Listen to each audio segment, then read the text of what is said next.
కిన్నప్పుడు తాము ఏం మాట్లాడినా చెల్లుతుందని, ఎవరిని అవమానించినా ఎవరూ ఏమీ చేయలేరని అనుకుంటారు. ఈ అమ్మాయి కథ సరిగ్గా అలాగే ఉంటుంది. మొదట ఒక రాష్ట్ర ముఖ్యమంత్రినే బహిరంగంగా అవమానించి అడ్రస్ ఇచ్చి మరీ సవాలు విసిరింది. ఆ పొగరు చల్లారకముందే తరువాత ఏకంగా కోట్లాది హిందువుల మనోభావాలను దెబ్బతీస్తూ ఆవును కోసి తింటా, దమ్ముంటే ఆపండి అని పిచ్చి వాగుడు వాగింది. కానీ ప్రతి చర్యకు ఒక ప్రతిచర్య ఉంటుందని ఆమె మర్చిపోయింది. ఒక మీడియా ఛానల్ కు ఇంటర్వ్యూ ఇస్తూ ఒక ముస్లిం యువతి ఉత్తరప్రదేశ్ ముఖ్యమంత్రి యోగి ఆదిత్యనాథ్ గారిని టక్లే అని పిలవడమే కాకుండా దమ్ముంటే మా ఇంటికి రా, అడ్రస్ కూడా చెబుతున్నా అంటూ బహిరంగంగా సవాలు విసిరింది.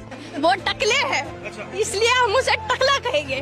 अगर उन्हें बुरा लग जाए तो हमारा घर आ जाना, तुलसी निकेतन 555 में मैं रहती हूँ। ఆమె అహంకారం చూసి చాలా మందికి కోపం వచ్చింది. కానీ కథ ఇక్కడితో ఆగిపోలేదు. ఆ తరువాత హిందూ విశ్వాసాల ప్రస్తావన రాగానే ఆమెలోని అసలు విషయం బయటకి వచ్చింది. అదే కెమెరా ముందు కోట్లాది హిందువుల మనోభావాలను దెబ్బతీస్తూ ఏమాత్రం భయం లేకుండా హిందువులు పవిత్రంగా పూజించే గోమాతను లక్ష్యంగా చేసుకుంది. మేము ఆవును తింటాం, అవును కోసి మరీ తింటాం, ఏ కేసు పెడతారో పెట్టుకోండి, ఏమైనా చేసుకోండి, మేం చూసుకుంటాం అని పొగరుగా చెప్పింది.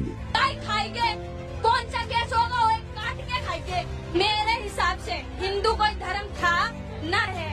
ఈ మాటలు దావానలంలా వ్యాపించాయి. హిందూ యువత రక్తం మరిగిపోయింది. ఇక ఉపేక్షించేది లేదు. ఆమెకు బుద్ధి చెప్పాల్సిందే అని నిర్ణయించుకున్నారు. ఆమె ఇచ్చిన అడ్రస్ పట్టుకుని పదుల సంఖ్యలో హిందూ సంఘాల యువకులు నేరుగా ఆమె ఇంటికే వెళ్లారు. అప్పుడు అసలు డ్రామా మొదలైంది. వీడిలో పులిలా గర్జించిన ఆ అమ్మాయి ఇప్పుడు ఇంట్లో పిల్లిలా మారిపోయింది. బయటకు రాలేదు. ఆమె తల్లి బయటకు వచ్చి ఆమె చిన్నపిల్ల తెలియక మాట్లాడింది అని సర్ది చెప్పడానికి ప్రయత్నించింది. కానీ అక్కడున్న యువకులు శాంతించలేదు. ఒక యువకుడు ఆవేశంతో, ఆవును కోసుకొని తింటానని చెప్పింది మీ కూతురేనా? ఈ దేశంలో ఉంటూ మా గోమాతను తింటానని చెప్పడానికి ఎంత ధైర్యం? ముందు ఆమెను గంగా నదిలో స్నానం చేసి రమ్మనండి, అప్పుడే ఇంట్లోకి రానివ్వండి అంటూ తీవ్రంగా నిలదీశాడు.